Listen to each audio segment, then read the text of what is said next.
अस्सलाम वालेकुम स्टूडेंट्स, कैसे हैं आप सब लोग। उम्मीद है बहुत अच्छे होंगे। तैयारी भी आपकी बहुत अच्छी होगी। और 15 चैप्टर थे बायो के, आपने कर लिए होंगे तैयार 400 पेजेस से तकरीबन। अगर आपने नहीं किए तो आज की लेक्चर में आप मोस्टली पेपर आप कर सकते हो इजीली।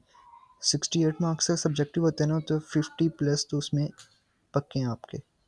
ठीक है, 80% आपके मार्क्स इसमें आ जाएंगे। बाकी थोड़े बहुत एमसीक्यूज़ हैं और थोड़े जो कंसेप्ट हैं वो आप क्लियर करें तो इंशाल्लाह 80 भी आ सकते हैं आपके, 85 भी हो सकते हैं। ठीक है, 88 क्वेश्चंस हैं। इसमें से तकरीबन 3 से 4 सवाल ऐसे हैं जो बार बार रिपीट हुए हैं 2 बार, तो 80 तकरीबन बन जाते हैं ये इसके सवाल।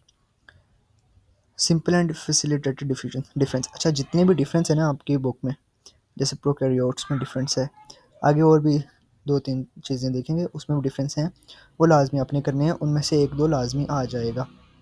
ये इस वजह से क्योंकि जो सेकंड एनुअल का पेपर होता है ना, उसमें जो इजी सवाल होते हैं ना वो लाजमी देते हैं वो, ताकि बच्चे जो फेल हुए होते हैं वो पास हो जाएं। ठीक है, फिर डायग्राम दे देते हैं लेबल करने के लिए, mitochondria, lysosome, peroxisome, Golgi apparatus, इस तरह न्यूक्लियस भी आ सकता है। और हाँ, एक सवाल ऐसा आता है हर बार जो जिसके अंदर आपको वो डायग्राम देते हैं और उसके पार्ट्स दे देते हैं ABCD। ठीक है, 4 पार्ट्स देते हैं कभी, या कभी 2 पार्ट्स दे देते हैं।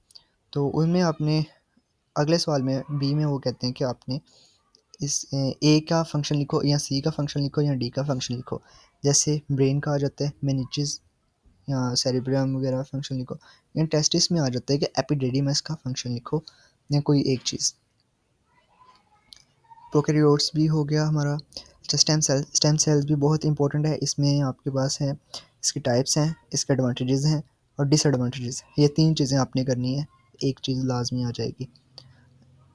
फिर है कंपोजिशन, बायोलॉजिकल मॉलिक्यूल्स की बैक्टीरिया में और एनिमल सेल्स में 5 या 6 चीज़ें होती हैं। इन दोनों की आपने परसेंटेज बतानी है, एनिमल में कितनी है, बैक्टीरिया में कितनी है। ठीक है, सेकंड चैप्टर के फर्स्ट पेज पे ये जो उसमें ये सवाल आ जाता है, बार बार आपके पास आया भी हुआ है। Justify this statement, water is a universal state solvent.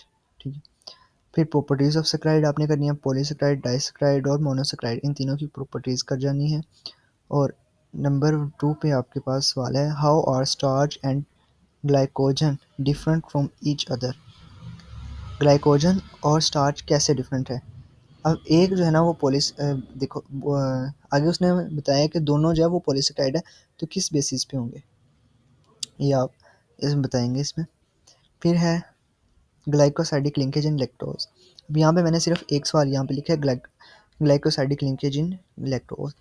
आगे मैंने एक सवाल लिखा है माल्टोज में भी और सुक्रोज में, तीनों में हो गया, तीनों में से एक लाजमी आ जाएगा आपके पास। How peptide bond formed. पहले तो आपको पता होना चाहिए अमाइनो एसिड्स क्या होते हैं।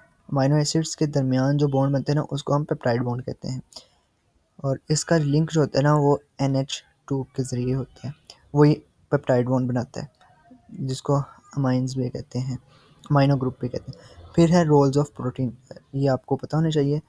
फिर टाइप्स होनी पता रहनी चाहिए प्रोटीन्स की, ग्लोबुलर प्रोटीन होती है या और कौन कौन सी। फिर एक सवाल होता है सिकल सेल एनीमिया, वो किसकी वजह से होता है, वो भी इसी वजह से होता है कि जो हीमोग्लोबिन है वो ऑक्सीजन को नहीं लेता, सिकल सेल एनीमिया बन जाता है। फिर how nucleus is composed, nucleus कैसे बनता है, ये सवाल इंपॉर्टेंट है, लेकिन ये इतना इंपॉर्टेंट नहीं है, इसको आप करें या ना करें इससे कोई फ़र्क नहीं पड़ता। फिर RNA और DNA लाजमी आपने करना है। टाइप्स ऑफ RNA, वो जो 3 टाइप्स दी गई हैं वो लाजमी करनी है। उससे पीछे वाले पेज पे DNA दिया गया है, वो लॉन्ग के लिए आपने करके जाना है। फिर कुछ टर्म्स हैं, होलोएंजाइम, एपोएंजाइम, राइबोजाइम। अच्छा, राइबोजाइम जो है ना ये एंजाइम नहीं है, लाजमी पता होना चाहिए आपको। Holoenzyme, apoenzyme, ribozyme, active site and activation energy, ये 5 चीज़ें ऐसी हैं जिनमें से सवाल पूछते हैं और इसका MCQs भी बनता है। प्रोस्थेटिक ग्रुप आपको पता होना चाहिए क्या होता है। 3 factor of enzyme activity, enzyme activity के 3 फैक्टर्स कौन कौन से हैं, pH है, टेम्परेचर है, सबस्ट्रेट कंसंट्रेशन है। या अगर वो बोले कि इनलिस्ट 3 फैक्टर्स, तो इसके नाम लिखने, अगर राइट 3 फैक्टर्स लिखे तो नाम भी चल सकते हैं, लेकिन उसके आपको पूरे नंबर नहीं मिलेंगे। फिर आपने उसके बारे में बताना भी है थोड़ा सा कि इसके साथ एंजाइम कैसे एक्टिविटीज होते हैं। ठीक है, ऑप्टिमम पीएच बताएंगे, ऑप्टिमम उसकी जो मैक्सिमम जहाँ पे वो अपना पॉइंट है वो बताएंगे। फिर अगर लॉन्ग में आती है ना ये चीज़, फिर आप वहाँ पे आप ग्राफ भी शो करेंगे, ग्राफ शो करेंगे तो आपको पूरे नंबर इंशाल्लाह मिल जाएंगे। फिर है difference between action spectrum and absorption spectrum. इसी तरह इन दोनों का डिफरेंस है एक्शन और अब्जॉर्प्शन स्पेक्ट्रम। तीन मेन चीज़ें बतानी है आपने, तीन डिफरेंस बताने, 3 नंबर आपके पक्के। फिर absorption spectrum of chlorophyll A और बी के दरमियान बताना है आपने, ए बी एंड केराटिनॉइड्स। केराटिनॉइड्स वैसे तो आपके वो है आपके सिलेबस में नहीं है, लेकिन फिर भी आप कर जाएं, क्लोरोफिल ए और बी के दरमियान एब्जॉर्प्शन स्पेक्ट्रम जो बनता है, ठीक है। 15 में हमारे पास enzyme inhibition with the help of diagram. ये आप करके जाएं, एंजाइम इनहिबिशन क्या होती है, इसकी दो टाइप्स हैं, वो लाजमी करनी है। ये लॉन्ग में आ सकता है, चैप्टर 3 में लॉन्ग में आ सकता है, अगर ये ना आया चैप्टर 3 के लॉन्ग सुन लो। Enzyme inhibition, how enzymes are classified, ठीक है, उसके दोनों क्लास बेसिस बतानी है फिर आपने, 6 और 4, तो टोटल 10 हैं वो, ठीक है, 10 पॉइंट्स हैं वो बताने हैं आपने। उसके साथ लॉग एंड की मॉडल या इंड्यूस्ड फिट मॉडल, इन दो में से कोई एक आ जाएगा।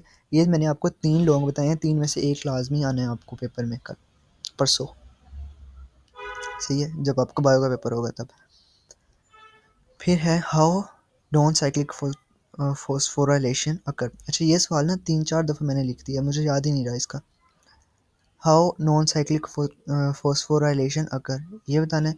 फिर इसी के साथ एक्सप्लेन लाइट डिपेंडेंट रिएक्शन। अब देखो लाइट डिपेंडेंट रिएक्शन में ही नॉन साइक्लिक फोटोराइलेशन होती है। ये लॉन्ग में आ सकता है आपका light dependent reaction, independent reaction भी आ सकता है। Electron flow from PS2 to PS1, ये भी शॉर्ट में आ सकता है। फॉस्फोराइलेशन भी शॉर्ट में आ सकता है। अच्छा alcoholic and lactic acid fermentation, what do you know about. इसमें ये है कि डिफरेंस आपने बताने हैं, ठीक है, सिंपल डिफरेंस। अगर इस तरह भी आता है तो डिफरेंस आपने बताएंगे उसमें। पाथवे ऑफ ग्लाइकोलिसिस, ग्लाइकोलिसिस का पाथवे आपने बताना है और उसके साथ आपने शो करना है एरोज बना के, उसकी एक फ्लो चार्ट बनाएंगे, पाथवे यानी कि फ्लो डायग्राम बनाएंगे ग्लाइकोलिसिस के स्टेप्स की, और उसके साथ आपने एक्सप्लेन करने हैं सारे। फिर describe Krebs cycle, Krebs cycle की भी आप फ्लो चार्ट बनाएंगे, डायग्राम बनाएंगे और उसको आप डिस्क्राइब करेंगे। फाइनल प्रोडक्ट बनाएंगे, बाय प्रोडक्ट्स उसके क्या हैं वो बताएंगे आप, ठीक है, एटीपी कितने आ रहे हैं और जो कार्बन डाइऑक्साइड है उसके NADPH वगैरह है वो कितने आ रहे हैं।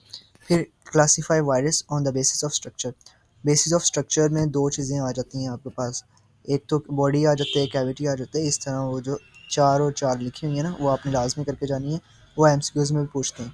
बैक्टीरियोफेज लॉन्ग में आएगा, बैक्टीरियोफेज ना आया तो HIV लाजमी लॉन्ग में आएगा, ये आप याद रख लें। बैक्टीरियोफेज और HIV ये दोनों में से एक लाजमी लॉन्ग आएगा। इसका लाइफ साइकिल आपने करना है। अच्छा बैक्टीरियोफेज में आगे मैंने सवाल भी लिखे हैं 2-3, मास्टर स्लेव और वो रिलेशनशिप वाले। अपॉर्चुनिस्टिक डिजीज़ क्या होती है ये आपको पता होना चाहिए। एड्स की नेमिंग कैसे होती है यह पता होनी चाहिए आपको। Control the transmission of HIV, ये कैसे हम उसको रोक सकते हैं ये पता होनी चाहिए। 3 चीज़ें हैं। फिर प्रियॉन्स एंड वायरोइड्स ये क्या होते हैं, इसमें डिफरेंस आपको आ जाता है, लास्ट ईयर डिफरेंस आया हुआ था लास्ट टाइम जो ना अभी पास्ट पेपर में। Right about structure of prions, prions के बारे में लिखो और इसके जो 2 डिजीज़ हैं ना वो आपने बतानी है प्रियॉन्स की। फिर elaborate the evidence in favour of evolution, evolution के बारे में जो एविडेंस है वो आपने बताना है। फिर compare the heat capacity of water and water vaporisation, and यहाँ पे गलत लिख लिया, वाटर वेपराइजेशन यहाँ पे आना था, ठीक है। फिर है एक्सप्लेन ग्रोथ इन बैक्टीरिया, अब यहाँ पे ग्रोथ इन बैक्टीरिया ये भी 2 बार लिख लिया है मैंने। ग्रोथ ऑफ बैक्टीरिया में 4 फेजेस होते हैं, lag phase, log phase, stationary phase और लास्ट जो है ना फेज डेथ फेज वो आ जाते हैं, ठीक है। अब ये 4 फेजेस का आपने एक डायग्राम से बयान करना है, ग्राफ बनाएंगे उसके बाद उसमें शो करेंगे स्टार्ट में कौन सा होता है, फिर दरमियान में, फिर स्टेटिक हो जाता है, फिर एंड पे मर जाते हैं वो सारे। ये फेज लॉन्ग में आ सकता है आपके पास 6 नंबर का, 7 का नहीं आएगा, उसमें डायग्राम ग्राफ लाजमी बनाएंगे इंशाल्लाह नंबर पूरे। और शॉर्ट में लास्ट टाइम ये था mechanism of polymerisation of nucleotides, ये भी लॉन्ग में आ सकता है लेकिन इसका इतना नहीं है। अब देखो compare cyclic and non cyclic phosphorylation, ये पहले पीछे सवाल था ना, अभी दोबारा से मैंने ये दे दिया। इन दोनों में से डिफरेंस, इन दोनों में डिफरेंस आ जाता है फिर ओपनिंग एंड क्लोजिंग स्टोमेटा, ये दोनों के पॉजिटिव आयन भी लिखेंगे और फिर एक और जो थ्योरी है ना उसके मुताबिक भी लिखेंगे। आपको ये लॉन्ग में आ सकता है, अगर शॉर्ट में आता है तो फिर आप इजी सिंपल सा करके लिख दें, नंबर पूरे इंशाल्लाह हो जाएंगे। Post transcriptional modification messenger RNA in, इसको आपने एज अ लॉन्ग तैयार करना है और बताना है, डायग्राम लाजमी आपने बतानी है, ठीक है। Klinefelter and Turner syndrome, इन दोनों को कंपेयर करना है, इसमें कैसे बनता है, सिम्टम्स क्या है, उसको रोका कैसे जा सकता है, वो आपने 3 चीज़ें बता देनी है, नंबर पूरे। अच्छा, बैक्टीरियोफेज का आपको मैंने बताया था, ये वही सवाल है। Why lysogenic cycle is also called host guest relationship and lytic cycle is also known as master slave relationship, इसको क्यों कहते हैं, ये आपके लिए उसमें दिया गया है लाइटिक साइकिल में और लाइसोजेनिक में, तो आप वहाँ से कर सकते हैं। अब देखो, ये मैंने एक सवाल पेपर से उठाया था, डायग्राम शोज़, यहाँ पे डायग्राम तो नहीं है लेकिन टेस्टिस की डायग्राम ले लेनी है आपने, वहाँ से चीज़ें जो है ना आइडेंटिफाई करके, कुछ ऐसी चीज़ें जैसे ये मैंने एक एग्जांपल ली है ना आपको दिखाने के लिए कि इस तरह ये सवाल बनेगा, ABCD ऐसे दिया गया है। अब दूसरे में उसने पूछा ये 1 नंबर का है, दूसरे नंबर का ये है, C और D का फंक्शन बताना है, तीसरे नंबर में function of inhibin hormone in male, inhibin इसका फंक्शन क्या है, तब आपको 3 नंबर मिलेंगे, ठीक है। Compare any 3 adaptations of hydrophytes and mesophytes, mesophyte और हाइड्रोफाइट्स की अडोप्टेशंस बयान करनी है। 8वां और 7वां चैप्टर जो है ना वो बिल्कुल छोटा सा है, 2 पेजेस का चैप्टर है, वो आप इजीली कर लें, 3 शॉट आपके पक्के हैं वहाँ से, 3 से 4 शॉट, ठीक है। 12 नंबर आपके वहाँ से हो जाएंगे 7वां और 8वें चैप्टर से, ये आप लाजमी कर लें, 12 नंबर कन्फर्म। फिर व्हाट आर होमोलोगस ऑर्गन कौन से होते हैं, इसकी एग्जांपल बतानी है। फिर टाइप ऑफ एवोल्यूशन, ये चैप्टर नंबर 14 से मैंने दिया है, वहाँ से उठाना। फिर मोनोकोट एंड डाइकोट, आपके पास वो टेबल बना है ना 6-7, वहाँ पे लिखे हैं डिफरेंसेस, लीफ, सीड, रूट और फ्लावर, इस तरह के, तो वो आप करके जाएं तैयार, उसमें से किसी भी चीज़ का पूछ सकते हैं, यहाँ सिंपल आपको मोनोकोट एंड डाइकोट का पूछेंगे वो, ठीक है। Peroxisome are more abundant in liver cells, justify, peroxisomes क्यों होते हैं, इसको जस्टिफाई करना है। अगर ये जस्टिफाई वाला ना आया तो फिर नीचे वाला आ जाएगा, अगर ये भी दोनों में से कोई ना आया फिर वो पहले वाला जस्टिफिकेशन के लिए आ जाएगा जो था water is the universal solvent, 3 में से कोई एक क्लास में आ जाएगा, ठीक है। Justify that O negative person are universal donor and A positive are universal recipient of blood, ये लाजमी सवाल आ जाते हैं, 3 में से कोई एक लाजमी आएगा, ठीक है। इसी तरह आप तैयार करके जाएँ। Enlist any 3 fungal disease in human with 1 symptom each, अच्छा, फंगल डिजीज़ के आपने सिम्टम 3 सिर्फ नेम लिखना है यहाँ पे और एक एक एग्जांपल लिख लेनी है आपने, ठीक है। अगर ये सवाल ना आया तो फिर माइकोरेजी और लीचन वाला सवाल आ सकता है उसमें, ठीक है। Structures, right about the structure and function of each of the layer, देखो यूट्रस की लेयर्स कौन कौन सी यूट्रस की लेयर्स हैं, इंडोमेट्रियम है, पेरीमेट्रियम है और एक और है, उन तीनों का आपने फंक्शन बताना है, स्ट्रक्चर बताना है, ठीक है, तब आपको नंबर मिलेंगे। Write down sources of mutations, mutations की सोर्सेज या म्यूटेशंस कैसे होती है, ठीक है, वो आप बताएंगे और साथ में एग्जांपल एक आ जाएगी उसमें। फिर मेजर पॉइंट नेचुरल सिलेक्शन कैसे होती है उसके पॉइंट्स आप बताएंगे, ठीक है। फिर नेक्स्ट क्वेश्चंस है हमारे पास, characteristics of vascular and non vascular, अच्छा मोनोकोट डाइकोट वो सवाल, वेस्कुलर एंड नॉन वेस्कुलर, यहाँ पे नॉन वेस्कुलर जो है ना वो ब्रियोफाइट्स है, ब्रियोफाइट्स की अडोप्टेशंस, नॉन वेस्कुलर प्लांट्स की अडोप्टेशंस ये सेम है, एक ही चीज़ है दोनों। Write any 3 chemical methods and their mechanism used to control bacteria, अगर ये शॉर्ट में आता है तो कोई से 3 पूछेगा, अगर लॉन्ग में आता है तो आपसे फिजिकल और केमिकल दोनों मेथड पूछेगा, वहाँ पे आपने 6-6 लिखने हैं ताकि 6 नंबर आपको मिल सकें। 7 नंबर का ये सवाल नहीं आने वाला, 7 नंबर का वो सवाल आएगा जिसमें डायग्राम होगी और साथ में जैसे HIV है वो या बैक्टीरियोफेज है वो आपको 7 नंबर में आएगा, एंजाइम इनहिबिशन वाला जो है ना वो आपको 6 नंबर में आएगा एंजाइम वाला चैप्टर में से। फिर है name the type of pattern of sex determination in humans. अच्छा, इसके बारे में ये आपका है चैप्टर नंबर 12 में, वहाँ पे सिर्फ ह्यूमंस का करने हैं आपने, ठीक है। दो तरह की है, दोनों आपने करेंगे, एक्स वाई और एक्स एक्स के साथ जो आपने बनानी है ना, उसके साथ आपने मैकेनिज्म बताने हैं उसमें, ठीक है। फिर कलर ब्लाइंडनेस को एक्सप्लेन करना है। ये दो अलग सवाल हैं, कलर ब्लाइंडनेस और सेक्स डिटर्मिनेशन इन ह्यूमंस, दो सवाल हैं, इनमें से कोई पूछा जा सकता है। ये कंफर्म नहीं, ये दोनों आएंगे, लेकिन इस बार सेक्स डिटर्मिनेशन का ज़्यादा चांसेस है। Write down any three roles of smooth endoplasmic reticulum. Endoplasmic reticulum के थ्री रोल्स क्या क्या हैं। यहाँ रफ एंडोप्लाज्मिक रेटिकुलम पूछ लेता है, राइबोसोम्स के कोई भी ऑर्गेनेल्स यहाँ पे पूछी जा सकती है आपके पास। How can a virus survive under favourable condition, favourable conditions में कैसे सर्वाइव करते हैं, ये एक हेडिंग दी गई है उधर चैप्टर नंबर 5 में। How is photosynthesis in cyanobacteria different from that in bacteria. अच्छा, बैक्टीरिया से कैसे डिफरेंट है ये ना, एक बैक्टीरिया और साइनोबैक्टीरिया जो है ना, इसमें आपने डिफरेंस सिर्फ फोटोसिंथेसिस के हिसाब से बयान करना है। फिर why are lysosomes are called suicidal bags. I think ये पहले पढ़ा दिया मैंने या नहीं, तो जो भी है, लाइसोसोम्स के बारे में आपने बताना है इसमें, उसको क्यों कहा जाता है। फिर name the type of chromosomes on the basis of position of centromere mentioning its location in each type. ये सवाल नहीं आने वाला इसका, लेकिन फिर भी करके जाएं, पॉसिबल है कि पूछ ले आपसे। ये सेकेंड ईयर वालों का आया था इस साल, आपको शायद आ जाए, लेकिन कंफर्म नहीं है।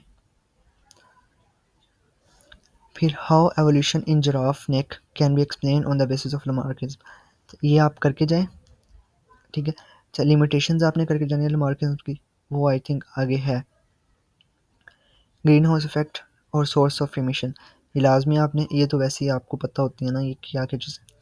नेल्सन स्टेही एक्सपेरिमेंट, ये लॉन्ग में आ सकता है इस साल, ठीक है। अभी सेकेंड ईयर में लॉन्ग आ सकता है ये वाला नेल्सन स्टेही एक्सपेरिमेंट, शॉर्ट में तो वैसे ही आता रहता है ना। अच्छा, इसमें ना डायग्राम देते हैं, चार ट्यूब्स देते हैं, उसके अंदर वो शो करते हैं, ये आपने करके जाना है। नेल्सन स्टेही। डिस्क्राइब नाइट्रोजन फिक्सेशन, नाइट्रोजन वाला करके जाएंगे आप, नाइट्रोजन साइकिल, ठीक है। और इसका जो फ्लो चार्ट है वो लाजमी करके जाना है। फिर epistasis is different from dominance. अच्छा, एक चीज़ भूल गया मैं, नाइट्रोजन साइकिल अगर ना आया तो जीरक सक्सेशन वो लॉन्ग में आएगा। अभी जो है ना रिसेंट जीरक वाला आया था, अभी हो सकता है नाइट्रोजन साइकिल आपको इस बार दे दे। 10th क्लास में आपको पता है अभी सेकेंड एनुअल में नाइट्रोजन साइकिल आया था, इस बार ज़्यादा चांसेस नाइट्रोजन साइकिल के हैं, इसको प्रिपेयर करके जाएं, 7 नंबर का आएगा ये। फिर है epistasis is different from dominance, epistasis कैसे डिफरेंस है, how epistasis is difference from dominance, explain God colour. अच्छा, लेब्राडोर का कलर आपने बताना है, उसमें उसकी एग्जांपल लेनी है, तो वहाँ पे पुनेट डायग्राम है वो आपने लाजमी एक्सप्लेन करनी है ताकि आपको पूरे नंबर मिले। Component of theory explaining ascent. अच्छा, एसेंट ऑफ सैप, ये सवाल आ सकता है। फिर दूसरे नंबर पे आपके पास इसी चैप्टर में फोटो पीरियडिज्म आ सकता है, दो ये हो गए। तीसरा आपके पास स्टोमेटा की ओपनिंग एंड क्लोजिंग, ये 3 सवाल में से कोई एक लाजमी आएगा आपको अगर चैप्टर 9 से आया तो। How the movement of proton across mitochondrial membrane is involve in ATP synthesis, also draw diagram showing movement of electrons, movement of electrons कैसे शो करते हैं वो आपने बताने हैं, ठीक है। फिर है explain the mechanism of enzyme action through induced rate model, ये मैंने आपको बता चुका हूँ कि ये आ सकता है। इसी तरह ये एंजाइम, ये प्रॉपर्टी है वाटर की, इसमें आपने थोड़ा एक्सप्लेन करना है, आइडेंटिफाई करना है ये कौन सी प्रॉपर्टी है। टेम्परेचर स्टेबलाइजर कौन करता है, हीट ऑफ वेपराइजेशन होगी तो टेम्परेचर को स्टेबलाइज करेगा ना। इसी तरह आपने इसको एक्सप्लेन करना है थोड़ा सा उस प्रॉपर्टी को। फिर help organism to live in warmth environment, warmth environment में और अंडर आइस में हेल्प कैसे करते हैं, ठीक है। वो सारी चीज़ें तीनों अगर आपने प्रॉपर्टीज़ पढ़ी हैं तो आपके हो सकता है easily. Right three distinguish characteristics of, अच्छा कैरेक्टरिस्टिक्स किसकी, पोरीफेरा, प्लेटी हेलमेंटस एंड एनेलिडा, तीन ये। फिर नाइजीरिया, आर्थ्रोपोडा एंड मोलस्का। ये 6 हैं, 6 में से कोई 3 आपसे पूछी जा सकती हैं। ये 6 नंबर का आ सकता है, या फिर अगर शॉर्ट में आया तो कोई सी 2 चीज़ें आपसे पूछी जाएंगी। नेक्स्ट है हाउ डज गोल्जी कम्प्लेक्स या गोल्जी ऑपरेटर्स पूछा जाएगा सेल सिक्रीशन और सेल डिवीजन में, ठीक है। List the accessory gland associated with male reproductive system, और इसकी लोकेशन भी आप बताएंगे। देखो, व्हाट इज़ माइक्रोरेजिया, माइक्रोरेजिया सवाल आ गया ना यहाँ पे। डिफरेंट इट्स टाइप्स इसमें बताएंगे। Apoplast and symplast pathway water take, ये इसको सिर्फ ऐसा ना रीड करके जाए, ये सवाल नहीं आने वाला। एक्स लिंक्ड इनहेरिटेंस कौन सी होती हैं, और इसकी जो ट्रांसमिटेड ट्रेट्स हैं वो कैसे होंगी, इसकी एग्जांपल्स बताएंगे। फिर रेफरेंस के साथ एंजाइम है, मैकेनिज्म ऑफ एक्शन है, इनसे एग्जांपल लाइगेजेस, साइटोक्रोम ऑक्सीडेज। अच्छा, ये सवाल लोगों के लिए आ सकते हैं इस साल अभी सेकंड एनुअल में। Illustrate the conversion of pyruvic acid to acetyl coenzyme को A as link reaction between glycolysis and Krebs cycle, ये कैसे बनता है ये आपने शो करना है। Elaborate the symbiont theory regarding evolution of chloroplast and mitochondria, mitochondria और क्लोरोप्लास्ट में कैसे है, ये चैप्टर नंबर 14 का फर्स्ट ही टॉपिक है, तो वो आप करें। लिमिटेशन इस साल आया था, इस बार भी पॉसिबल है कि आ जाए। कोफैक्टर ऑफ एंजाइम्स ये हो गया था हमारा। मेथड्स ये भी हो गया था। एंडोस्पोर फॉर्मेशन, हाँ ये नहीं हुआ। Endospore formation is a mechanism in bacteria. अच्छा, यहाँ पे अनफेवरेबल कंडीशंस में कैसे वो एंडोस्पोर करते हैं, वो 6-7 चीज़ें हैं वहाँ पे, कोई सी 3 आपने वहाँ पे लिखनी है, ठीक है। इनकम्प्लीट डोमिनेंस और इसकी एग्जांपल, फिर पॉइंट म्यूटेशन बतानी है, और सिकल सेल एनीमिया कैसे होता है वो आपने बताना है।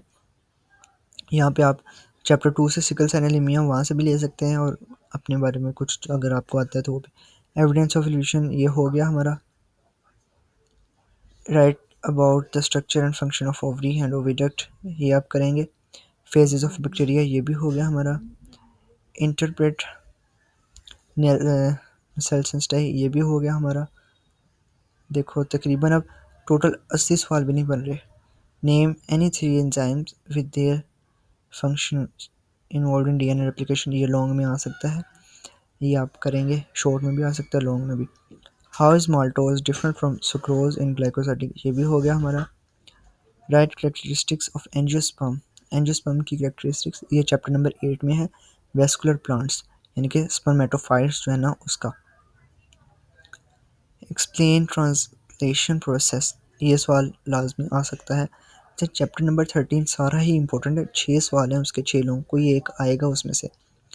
अब उसका मैं कुछ कह नहीं सकता क्योंकि अभी मैंने जो सोचा था वो नहीं आया था उसमें से, अभी शायद वो आ जाए, इसलिए मैंने ये सारे वो लिख दिए। आप देख लें, ये सवाल आया था इस बार। Describe the pathway involve in outside cell, ठीक है, ये सारी चीज़ें। इसमें स्टीरॉयड सिग्नलिंग था, और जो दूसरा था ना वो स्टीरॉयड और प्रोटीन सिग्नलिंग, हाँ ये दोनों। मैकेनिज्म ऑफ फोटोपीरियोडिज्म ये भी आ सकता है, ये मैंने आपको बता दिया ना। जीरेक सक्सेशन ये भी बता दिया आपको। ईटीसी है, इलेक्ट्रॉन ट्रांसपोर्ट चेंज बता दिया। स्टीरॉयड्स एंड प्रोस्टाग्लैंडिन्स ये कैसे लिपिड्स में रोल प्ले करते हैं ये आपने बताना है, ठीक है।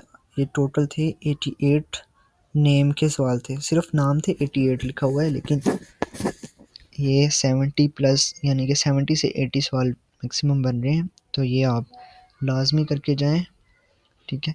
मैं खुद इन सब चीज़ों को तैयार ऐसी चीज़ें हैं जो पेपर में आनी हैं, ठीक है। ओके, अल्लाह हाफिज़। होप सो कि आपका पेपर बहुत अच्छा हो जाएगा, ठीक है। इंशाल्लाह आप दुआ दोगे